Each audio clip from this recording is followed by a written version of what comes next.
자, 문학 수업 김현승의 눈물 한번 보겠습니다. 자, 김현승 시인 자체가 워낙 유명한 시인이고 이 사람의 시가 수능이나 모고에 여러 번 출제가 됐었습니다. 우리가 주의 깊게 봐야 되겠죠. 자, 이 부분 파트가 문학 맥락과 관련된 파트거든. 자, 맥락에 대해서 우리가 한번 살펴보고 좀 넘어가겠습니다. 자, 이런 게 나오면 보통 보기와 같이 나올 확률이 굉장히 높고 문제 배점도 좀 높게 나올 수 있습니다. 이 맥락이라고 하는 거는 문학을 둘러싸고 있는 어떤 여러 가지 것들을 이야기하는 건데 수업 시간에 선생님이 많이 그린 그림 있죠? 이거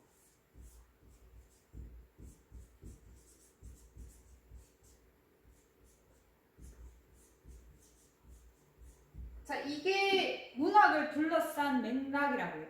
문학 작품은 갑자기 하늘에서 뚝 떨어지는 게 아니고 작가가 그리고 그 시대가 그것을 읽는 독자들 사이에 연관성을 가지고 등장하게 되는데 이런 것들을 염두에 두고 해석한 것을 각각 맥락이라고 이야기해. 자, 작가가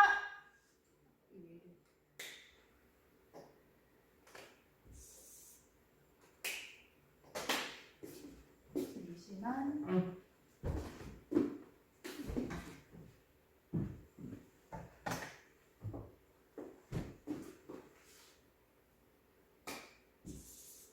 나오네.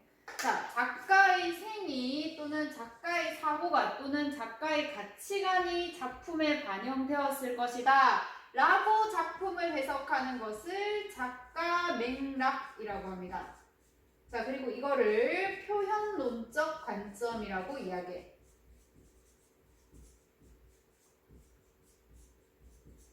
자, 그리고 시대가 텍스트에 반영되었을 것이다. 시대를 바탕으로 해서 작품을 해석한다.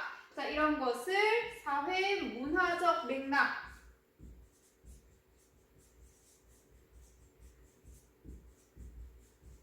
또는 문학사적 맥락 라고 하고 이런 것을 반영론적 관점이라고 합니다.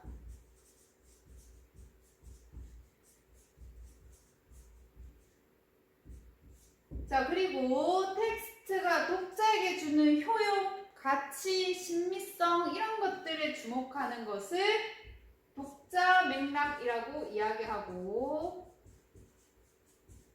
이런 것을 효용론적 관점이라고 이야기해.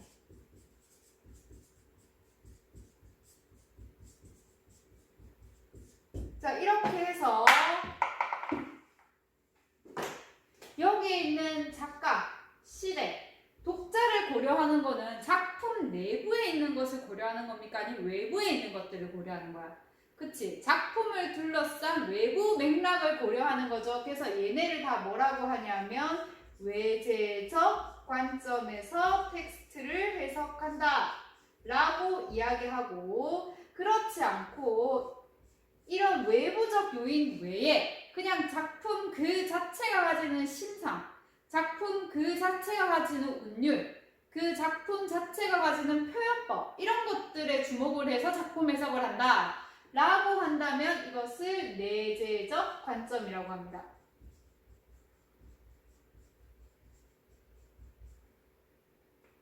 그리고 이걸 절대론적 관점의 해석이라고 이야기해.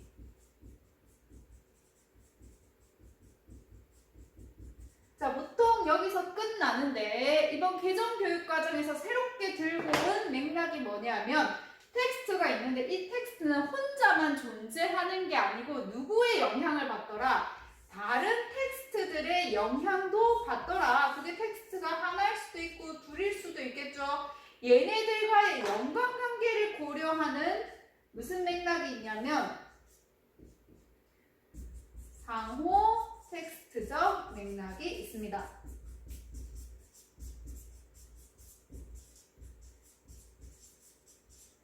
자, 상호 텍스트적 맥락은 크게 어려운 게 아니고 자, 이렇게 텍스트 하나가 있고 또 다른 텍스트 하나가 있다면 이 텍스트 둘 사이에는 어떤 내용 아니면 형식 아니라면 표현 이들 사이에 공통점이 있겠죠. 시대가 될 수도 있고 이런 공통점을 읽어내고 또 얘네들 텍스트 간에는 차이점도 있겠죠. 이런 차이점도 읽어내는 것을 상호 텍스트적 문학적 관점에서 작품을 해석한다라고 합니다. 자, 그래서 이렇게까지 우리가 조금 알아둘 필요가 있죠.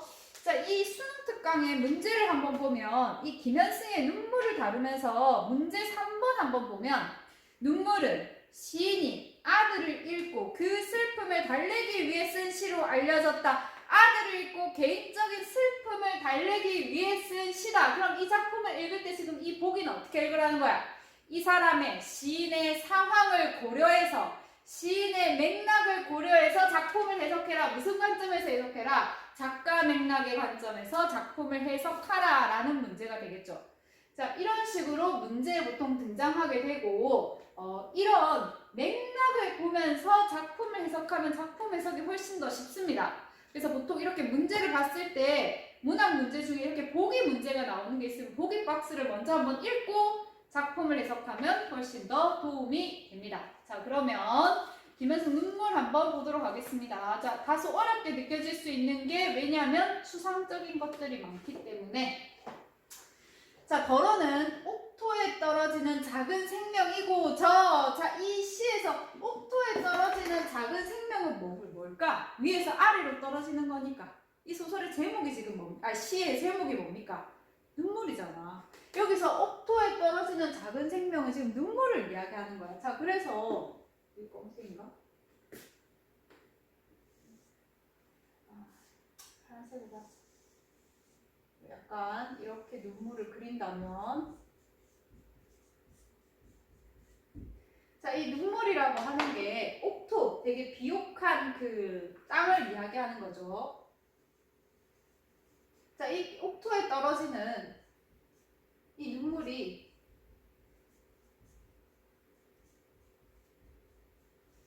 자, 작은 생명이고 저 뒤에 점점점이라고 말줄임표 되어 있는데 이 뒤에는 무슨 말이 들어가고 싶은 걸까? 작은 생명이고 싶다 라는 말이 생략됐다고 생각할 수 있습니다. 여러분들 우리 시에서 어조라는 말이 나오죠. 어조랑 태도는 같다라고 생각하면 돼. 그래서 어조를 읽었다, 슬픔의 어조를 읽었다, 화자의 태도가 어떻다? 슬픔이다. 이렇게 해석하면 되고요. 그럼 여기서 뭐뭐 하고 싶다라고 하는 종결 형태는 뭘 말하는 종결 형태가 어떤 의미의 종결의 의미를 가지고 있어? 소망이잖아. 자, 그럼 화자는 무슨 태도를 가진다? 소망하는 거야. 이렇게 작은 생명이 되고 싶다고. 이 눈물이 옥토에 떨어지는 작은 생명, 옥토에 떨어지는 약간 생명이 되려면 뭔가가 떨어지는 게 되고 뭔가가 생명이 되려면 보통 씨앗 같은 거겠죠. 자, 그래서 내 눈물이 아무 의미 없는 게 아니고 이 옥토에 뭔가 작은 씨앗처럼 뭔가 좀 의미 있는 그런 존재였으면 좋겠다. 내 눈물을 흘리는 행위가 그런 무의미한 게 아니고 뭔가 생명을 주고 뭔가를 새롭게 하고 뭔가를 움트게 하는 그런 작은 생명이었으면 좋겠다라고 어떻게 화자에 뭐가 드러나는 거다? 소망이 드러나는 거라고 할 수 있겠죠. 자, 흠도 티도 금가지 않는 나의 전체, 나의 모든 것은 오직 이뿐, 오직 이것뿐이다. 여기서 이는 뭘까? 눈물이겠지 뭐, 그지? 자, 근데 이 눈물이 어떻다라고? 흠도 없고 티도 티끌도 먼지 하나도 없고 금도 가지 않았다. 자, 어떻다? 완전하다, 무결하다, 순수하다, 완전하다 이런 의미죠.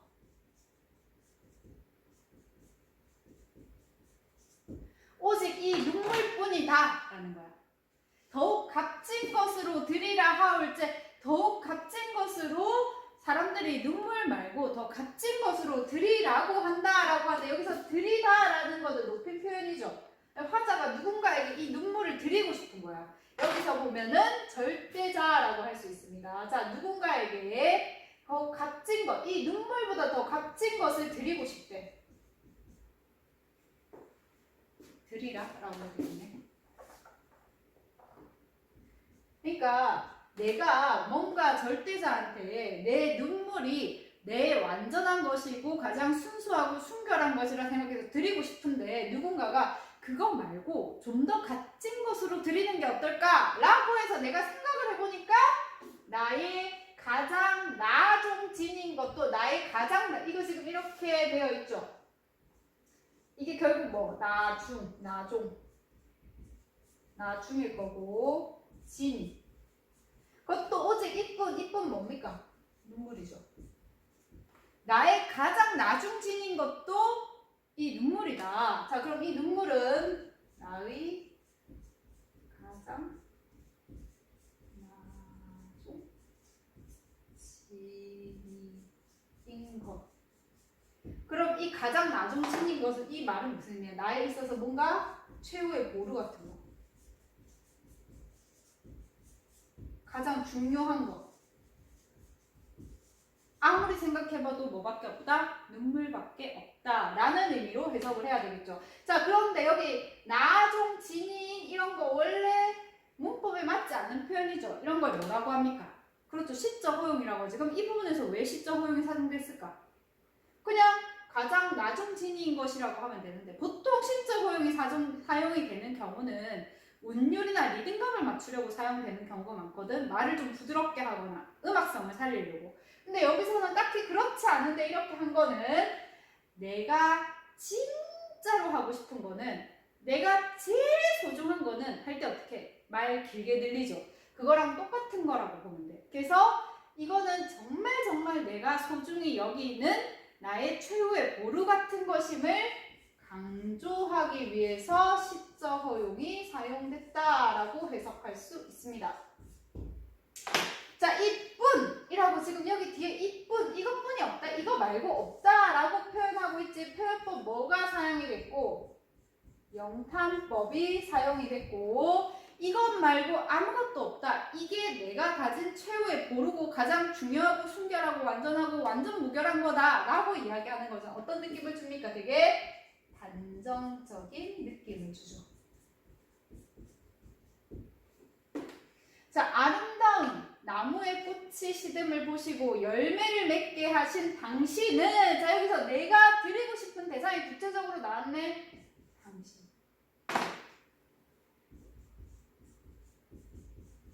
자, 여기서 당신은 신이겠죠. 절대자를 이야기하겠지. 자, 이 절대자가 무슨 행위를 했냐면 아름다운 나무에 뭐를 보고? 꽃이 시든 거를 봤대.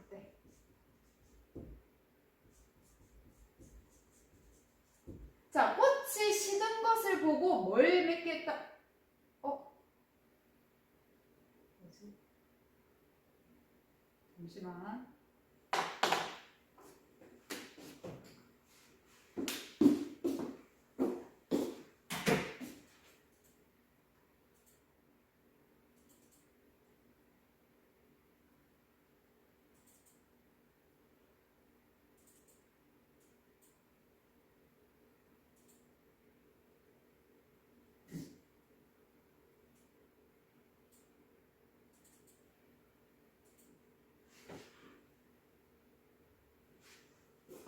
소리. 자, 아름다운 나무에 꽃이 시든 것을 보시고 뭘 맺겠다고? 이렇게 열매를 맺게 했대. 누가? 절대자가 꽃이 시든 걸 보고. 자, 그럼 꽃과 열매는 비슷한 성질을 가진 거라고 말하기 어렵죠. 꽃은 시든 거야. 뭔가 좀 되게 순간적이고 뭐 가변적이라는 말도 아주 쉽게 변하는 거. 자, 근데 열매를 맺었다라고 하는 거는 뭐 열매라고 해서 썩지 않는 건 아니지만 꽃과 좀 반대되는 의미로 뭔가 영원하고 가치 있고 지속적인 거를 의미한다라고 할 수 있죠. 자, 그래서 신이 꽃이 시든 걸 보고, 그러니까 여기서는 꽃은 긍정적인 의미로 사용이 안 되겠지. 열매를 맺게 했대. 뭔가 좀 더 의미 있고 가치 있는, 이게 훨씬 더 꽃에 비해서 가치가 있는 거지. 자, 그것을 보시고 이 뒷부분이 중요합니다. 나의 웃음을 만드신 뒤에, 자, 이 당신이 지금 뭘 했냐면 꽃이 시든 걸 보고 열매를 맺게 했거든. 그거를 보고 나서 뭘 했냐면 나의 웃음을 만들었다. 누가? 당신이. 그 후에 나의 눈물을 지어주셨다. 자, 나의 뭘 만들고 나서? 웃음을 만들고 나서 새롭게 뭘까지 만들어주셨다? 나의 눈물을 만들어주셨다. 이렇게 대응된다라고 보면 됩니다. 여기서 웃음은 꽃과 같은 순간적이고 가변적인 것에, 그리고 여기서 눈물이라고 하는 거는 지속적이고 훨씬 더 가치 있는 것이 된다라고 했어요. 그럼 내가 지금 눈물을 흘리고 있는 거는 신의 뜻이라고 한다면 신이 나에게 눈물을 준 이유는 뭐 때문에? 웃음이라고 하는, 기쁨이라고 하는, 즐거움이라고 하는 순간적인 것은 별로 의미가 없으니까 좀 더 가치 있고 의미 있고 영원하고 지속성이 있는 눈물을 신이 나에게 주신 것이다 라고 이야기하는 거죠. 근데 우리는 일반적으로 뭐가 훨씬 더 좋은 거라고 평가를 해? 긍정적인 거라고 평가를 해? 눈물을 더 긍정적인 것이라고 평가하죠. 웃음을 눈물에 비해서 웃음을 훨씬 더 긍정적이고 좋은 거라고 생각을 하잖아. 자, 근데 이 사람은 어떻게 얘기하는 거야? 신이 나에게 눈물을 준 게 웃음보다 눈물이 훨씬 더 의미 있는 존재이기 때문에, 의미 있는 행위이기 때문에 라고 우리의 일반적인 인식과 다른 인식을 가지고 있죠. 일반적인 인식에 비추어 봤을 때 이 인식이 이치에 맞지 않잖아. 자, 인식이 이치에 맞지 않다. 이런 것도 뭐라고 이야기를 하냐면 역설적 인식이다 라고 이야기를 합니다. 웃음보다 눈물이 더 의미 있고 좋은 가치라고 하는 역설적 인식을 가지고 있고, 하나 더. 자, 여기서 아름다운 나무의 꽃이 시듬을 보시고 열매를 맺게 했다라고 이야기를 했죠. 자, 이거는 자연 현상이지, 얘들아.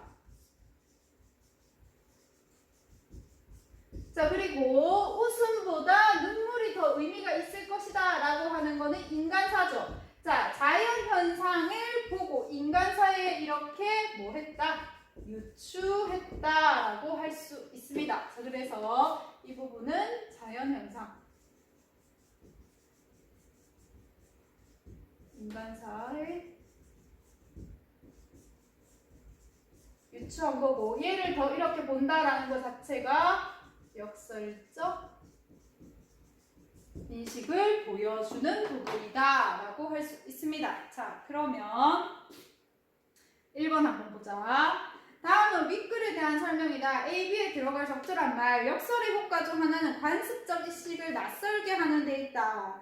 수식어, 피수식어의 모순처럼 이게 일반적으로 역설 표현이거든. 자, 근데 신 혹은 화자의 인식 수준에 함축되어 되는 역설도 있다. 눈물에는 눈물보다 뭐를 선호하는, 웃음을 선호하는 우리 관습적 인식과 달리, 그쵸? 웃음보다 뭐의 가치를 더, 눈물의 가치를 더 숭상하는 역설적 인식이 나타나죠. 자, 2번.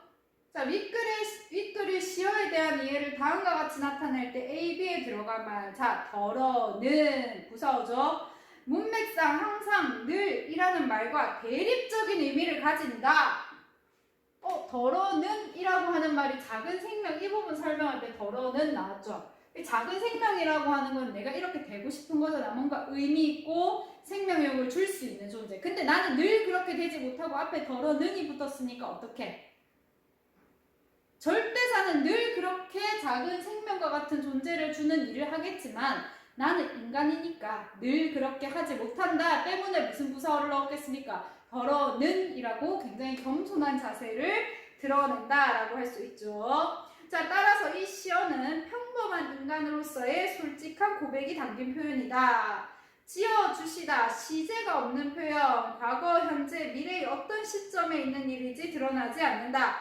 이와 같은 행위가 과거는 물론 현재와 미래에서도 어떻게 영구적으로 존재한다라고 하는 거죠. 신이 나에게 주신 행위다, 이런 식으로. 자, 3번에 김현승 내용이 좀 나와 있는데 아들을 잃고 슬픔을 달래기 위해 쓴 시다. 신 앞에 드릴 게 있다면 뭐겠는가? 변하기 쉬운 가변적인 웃음이 아니고 썩지 않는 영원한 것인 눈물인 것이다. 아들을 잃은 고통을 승화하려는 의지가 함축되어 있다. 자, 적절하지 않은 것은 답 3번이죠. 자, 가장 나중 지닌 것이라고 시적 호용을 사용하면서 이렇게 표현한 이유는 절대자의 부름을 받아 죽는 순간까지 시인이 고통을 안고 살게 될 것임을 암시한다. 그게 아니고 절대자에게 바칠 수 있는 가장 소중한 것의 의미로 사용됐다고 해석할 수 있습니다. 자, 그러면 쭉 넘어가서 이어서 자, 고전시가 세 작품 한번 보겠습니다. 수능 특강 38페이지입니다.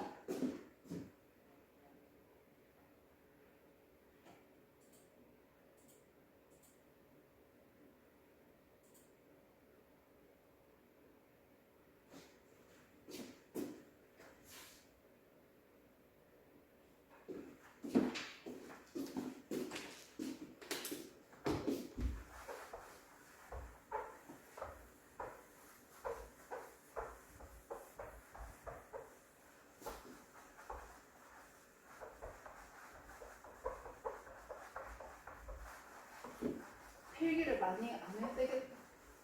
지우는 게 너무 힘드네.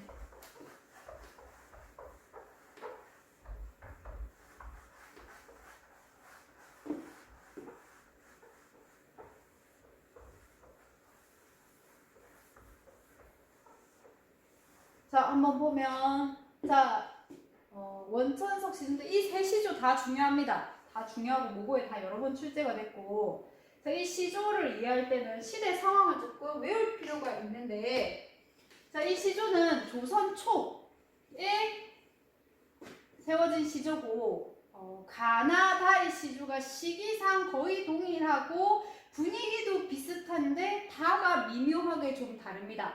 자, 흥망이 유수하니 만월때도 주초로다. 500년 왕업이 목적에 붙여시니 석양에 지나는 객이 눈물겨워한다. 자, 이 부분이 원래 이렇게 가야 되죠. 시조니까. 자, 흥망이라고 하는 거는 흥하고 망하는 거. 잘 살고 못 사는 거.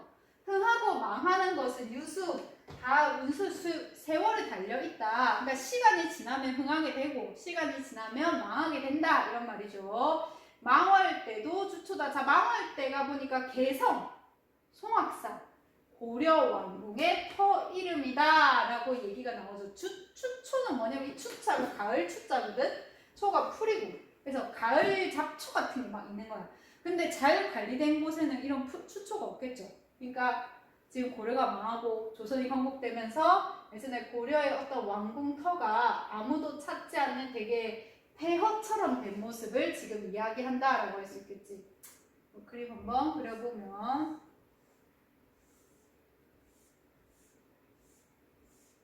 이게 만월때겠죠. 여기에 막 이렇게 잡초 같은 게 막 있는 거야.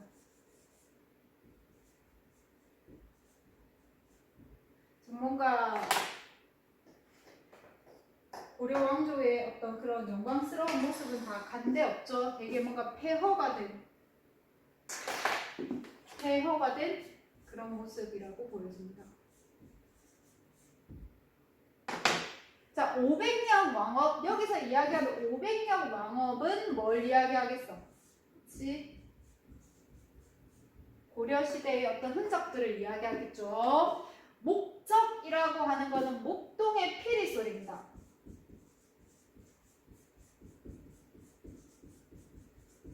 자, 500년 왕업이라고 하는 휘황찬란한 역사는 온데간데 없는 거야. 지금 만월때 추초밖에 없는 거야. 오로지 어디에만 남아있다? 목동의 피리 소리에만 남아있다. 자, 그러면 500년 역사가 고려 왕조 역사가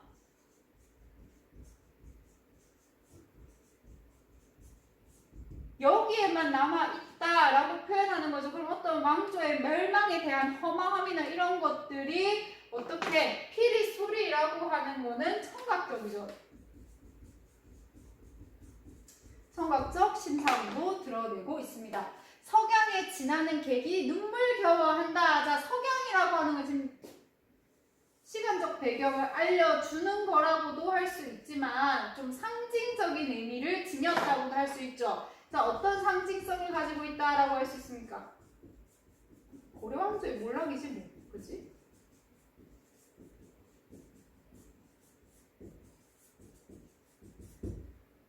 해가 딱 위에 서 있으면 전성기를 의미하겠죠. 근데 지는 해인 거야. 해가 이제 왕조, 해라고 하는 게 어떤 왕과 왕이 상징한다면 그게 지는 석양 일대니까 고려 왕조의 몰락을 이야기하는 거죠. 자, 그 석양 일대에 지나가는 누가 있대? 객이 있대, 객. 이 객은 나그네를 의미하는데 여기서 중요한 게 이 나그네는 다른 사람이 아니고 누구냐면 화자 자신입니다. 자, 근데 이 객이 지금 뭘 하고 있냐면 눈물겨워한데, 자, 지금 객은 어떤 정서를 느끼는 겁니까? 슬픔의 정서를 느끼는 거죠. 지금 객이 슬픔의 정서를 느끼는 게 아니고 실제로는 누가 느끼는 거야? 내가 지금 이 정서를 느끼는 거지. 이런 것을 뭐라고 하냐? 원래 내가 느끼는 정서인데 나 말고 다른 객이라고 하는 존재가 내세워서 걔가 마치 슬픔의 정서를 느끼는 것처럼 표현하잖아요. 이런 것을 감정의 객관화라고 이야기합니다. 내가 느끼는 감정을 객이라고 하는 인물에 대해서 표현함으로써 내가 느끼는 것이 아니라 내 감정을 최대한 절제하면서 객관화시켜서 바라볼 수 있게 해주는 거죠. 자, 그래서 객이 눈물겨워한다고 했지만 실제로는 자신이 눈물겨워하는 거죠. 이런 것들 전부 다 뭐라고 했어? 많을 때 있는 추초 이런 거 전부 다 시각적 심상 같은 게 들어갔다라고 할 수 있죠. 자, 그래서 시각적, 청각적 심상이 적절히 잘 사용되면서 어떤 고려 왕조의 멸망에 대해서 어떤 태도를 보이고 있습니까? 허망하다, 무상하다. 인생 무상과 같은 그런 느낌을 들고 있겠죠. 자, 나 이어서 보면 500년 도읍지를 필마로 돌아보니 500년 마찬가지 무슨 왕조다? 그치, 고려 왕조입니다. 고려 왕조의 도읍지에 지가 온 거야.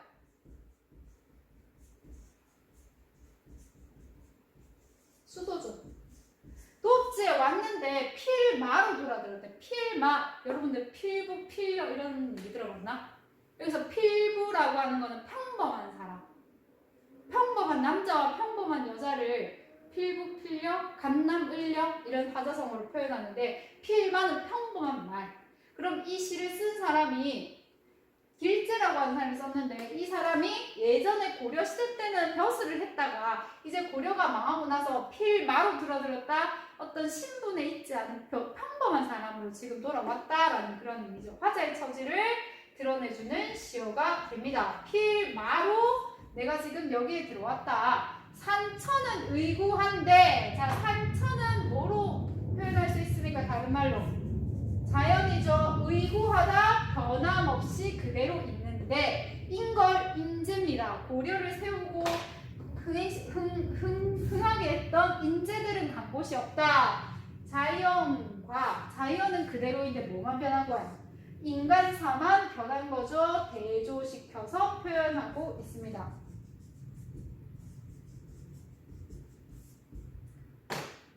자, 어즈버 이런 뜻이죠. 태평여머리 고려시대 때 되게 흥했던 그 태평성대가 한순간 꾸민 것만 같다. 자, 아주 흥하게 있었던 고려의 어떤 태평성대가 꿈과 같다. 한순간에 꿈과 같이 허무하다, 허망하다, 인생 무상하다 이런 느낌이 전체적으로 들어야 되겠죠. 자, 그 다음 다시도 한번 이어서 계속 보겠습니다.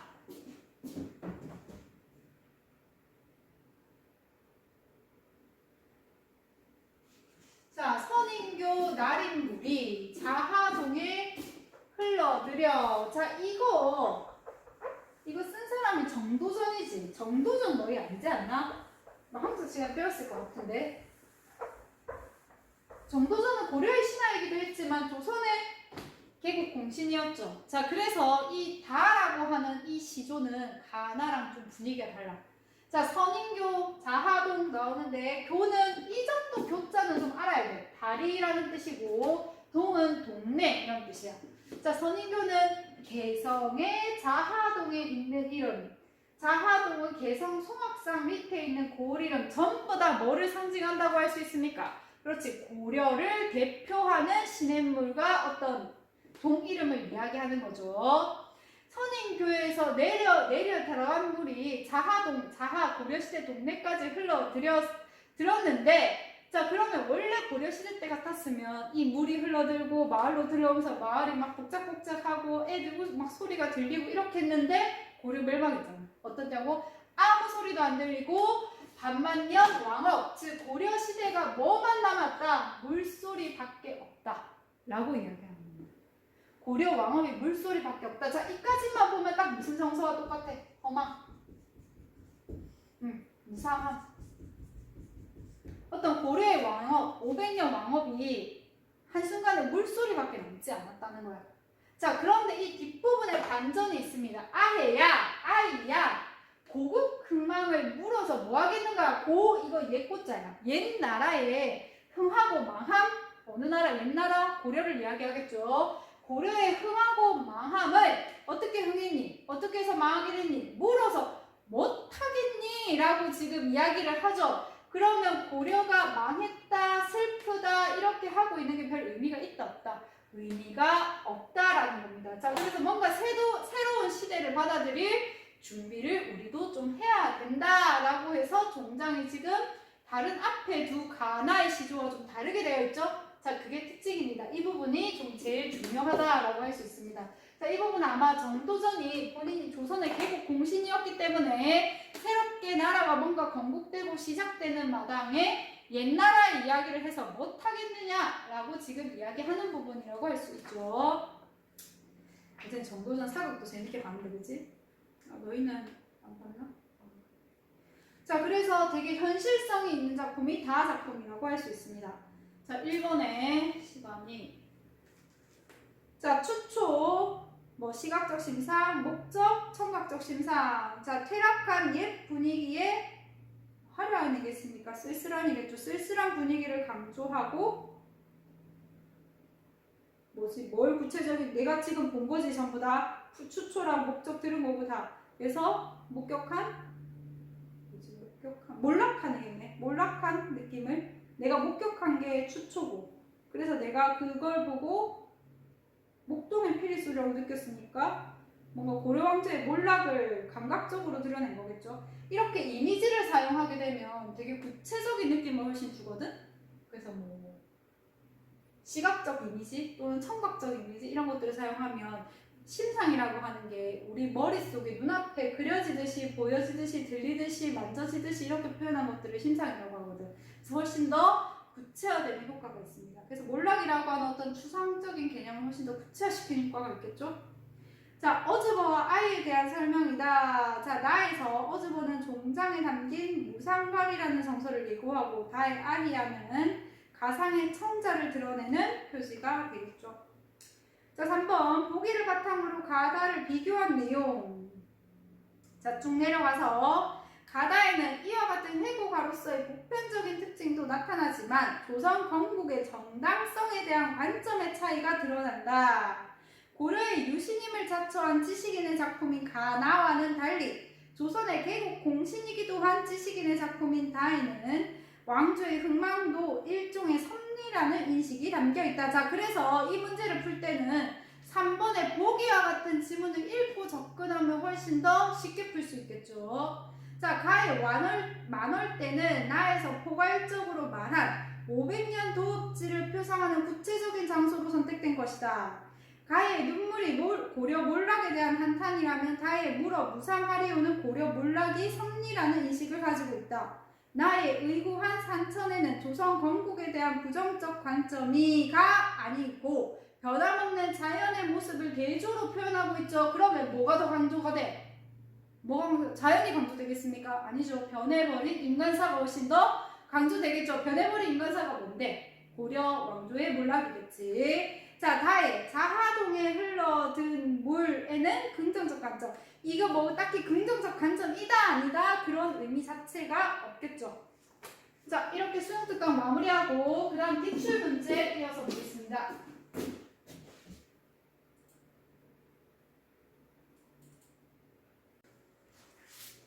자, 기출 문제 한번 보도록 하겠습니다.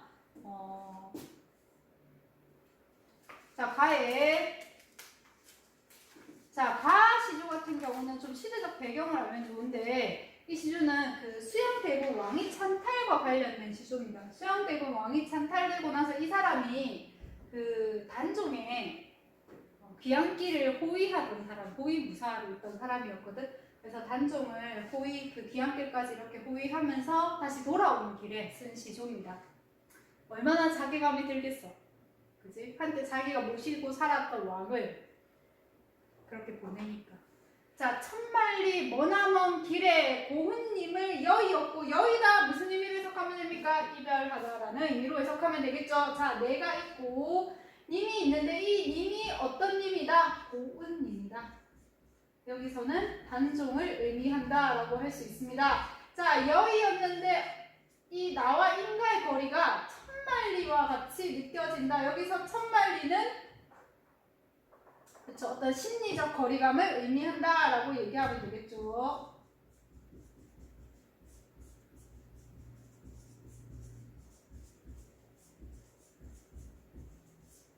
자, 내 마음 둘 곳이 없어서 냇가에 앉았다. 내 마음, 지금 내 마음은 어떻겠습니까? 지금 내 마음 어떻겠니? 고은님을 저 멀리 놔두고 온 내 마음은 슬프겠죠.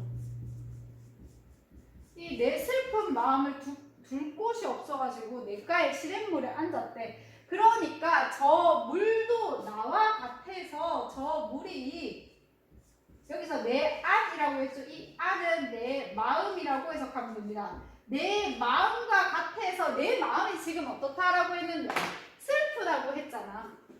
내 마음이 슬픈데 저 물도 내 마음과 똑같이 슬퍼서 뭐라고 해? 울어는 울면서 이런 뜻이야. 밤길을 내놓다. 여기서 내놓다 기본형 내담이 여다입니다. 여다. 여다 어떻게 해석하라고? 가다. 살다. 이런 의미죠. 울면서 밤길을 가는구나. 자, 이 물이 뭐 한다고? 울면서.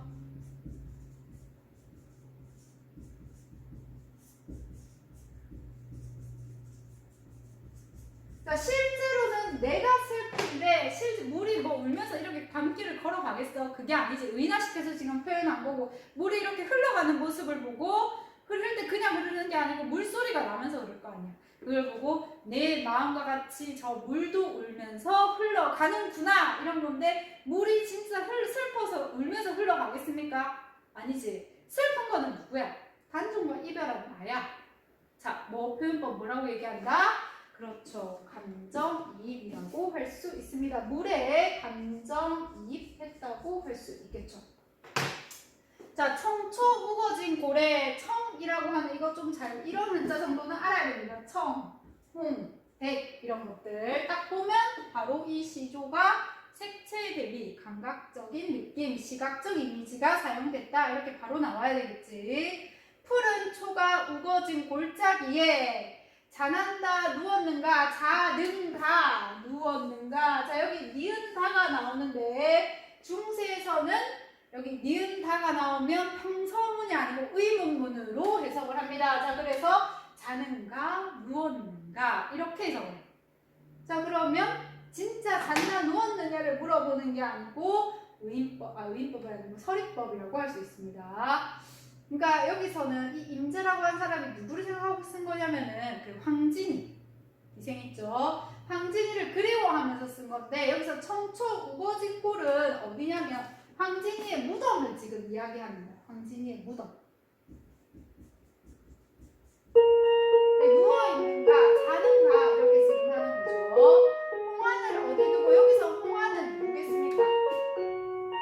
황진이의 얼굴 어디 두고 백골만 묻혀있는가. 백골은 황진이가 죽은 상태를 이야기하겠죠.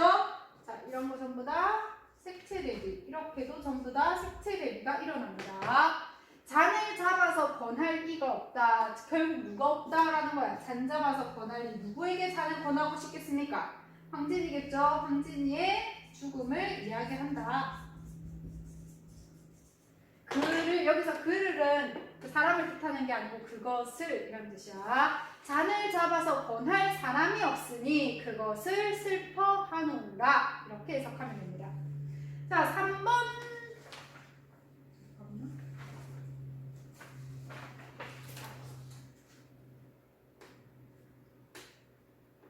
저기 다 부분은 했던 거기 때문에 넘어가서 1번에 가다의 공통점에 대한 설명. 대상이 부재해서 느끼는 안타까움. 이거 바로 답이네, 그지? 가에서는 누구? 고은님이 부재하고, 나에서는 황진이가 없는 상태고, 백골이라는 단어로 표현되어 있죠. 다에서는 500년 왕업이 없는 상태잖아. 자, 그래서 대상의 부재로 인해 느끼는 안타까움 답 1번입니다. 자, 이번에 가나에 대한 이해로 적절하지 않은 거자 식구의 의미, 시어의 의미를 물어보는 건데 다 읽어보면 맞고. 자, 5번에 잔을 잡아 권할 이가 없다. 각박한 세태의 제시를 통해 속세에서 벗어나고자 하는 염원이 아니고, 잔을 잡아 권할 이가 없다는 건 상대의 죽음을 나타내는 말이고, 선생님이 하나 설명 안 한 부분이 있는데, 여기 밤길을 울면서 간다. 여기에서의 밤은 시간적 배경의 밤을 뜻하기도 하거든. 근데 단순히 시간적 배경만을 의미하는 게 아니고 뭔가 화자가 앞으로 가야 할 뭔가 어두운 현실, 암울한 현실 이런 것들을 의미한다라고도 볼 수 있습니다.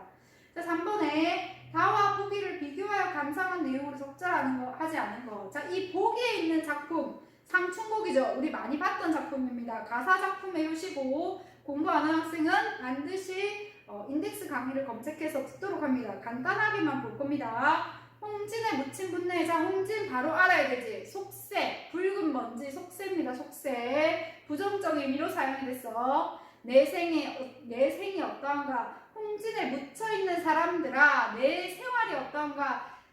듣는 사람은 홍진에 묻혀있고 말하는 나는 지금 어디에 있어? 자연에 있죠. 자부심의 표현입니다. 옛사람이 풍류에 미칠까 못 미칠까. 내 생활이 옛사람들이 놀고 먹었던 그 풍류에 미치겠는가 못 미치겠는가 라고 의문형으로 끝나고 있지만 진짜 물어보는 게 아니죠. 자부심의 표현입니다. 천지간의 남자 몸이 나만하니 많건만은 살림에 묻혀있어 지락을 모르겠는가. 수감목, 자기가 지금 기거하는 공간이겠죠. 벽계수, 자연입니다. 송죽 울울리의 풍월 주인이 되었다. 난 자연에 묻혀 살아서 자연의 주인처럼 자연과 어울려서 살고 있다. 풍월 주인으로 표현되고 있죠. 엊그제 겨울이 지나 새봄이 돌아오니 계절의 변화가 나타나 있습니다. 자, 봄날의 풍경들이 그 다음에 나오지. 대꾸법 사용되었죠. 도하행하는 뭐뭐에 뭐뭐하고 뭐뭐는 뭐뭐에 뭐뭐하다. 대꾸법 사용되었고 도하행하다 꽃띠름들이고 석양 그 지는 해를 말하는 거지. 녹양 방초 뭐 푸르른 풀 나무 같은 것들 새우중 비 오는 와중에 푸르게 돋아있다. 아, 도하행화도 그렇고 푸르다라는 것도 그렇고 홍진도 그렇고 전부 다 색채 이미지 다 드러나 있습니다. 뭐 석양도 그렇죠. 자, 그 모습이 너무 아름다워서 칼로 말아낸 것인가 붓으로 그려낸 것인가. 조물주의 신이한 능력이 물건마다 아주 화려하고 야단스럽다. 1번 동일한 음보, 가사도 그렇고 시조도 그렇고 조선시대 작품은 다 사원보입니다. 맞습니다. 다에는 보기와 달리 이질적 공간을 대비하고 있다. 자, 다에서는 이질적 공간 대비하고 있습니까? 다에서는 어디 뭐만 나와? 고려 왕릉 터밖에 안 나오잖아. 그지? 만월대라고 하는. 근데 보기는 이질적 공간 대비하고 있죠. 어디? 홍진과 자연이라고 하는. 자, 여기까지 하도록 하겠습니다. 자, 춤에서 보겠습니다. 수고했습니다.